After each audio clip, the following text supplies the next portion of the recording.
இன்னைக்கு கீரை தான் செய்ய போகிறோம். இந்த கீரை பேர் வந்து பாலக்கீரை. இதில் சத்து அதிகமாக இருக்கிறது. என்ன சத்துனா இரும்பு சத்து, அயன் சத்து இருக்குது. இந்த வாரத்தில் 2 நாள் கம்பல்சரி நம்ம சாப்பிட்டா உடம்புக்கு ரொம்ப நல்லது. வாங்க பாலக்கீரை பொரியல் பண்ணிடலாம். இப்போ எண்ணெய் ஊற்றிட்டேன். கடுகு கொஞ்சம் போட்டுடலாம். கடுகு பொரிஞ்சிச்சு. சீரகம் போட்டுடலாம். சீரகம் பொரிஞ்சிச்சு. பூண்டு போட்டுடலாம்.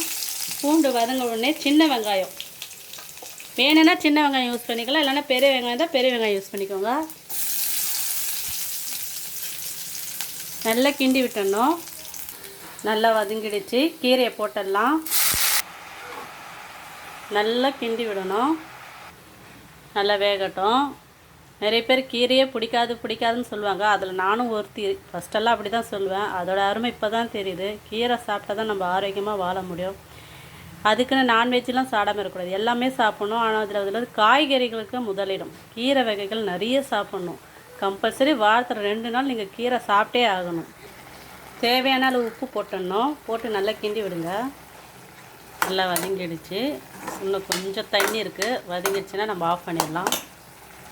பருப்பு வேணும் போட்டு செய்கிறவங்க போட்டு செய்யலாம்.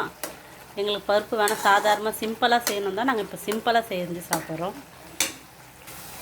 கீரை பொரியல் ரெடி ஆயிடுச்சு. பாலக்கீரை வாரத்தில் 2 நாள் கண்டிப்பாக கீரை சேர்த்துக்கோங்க.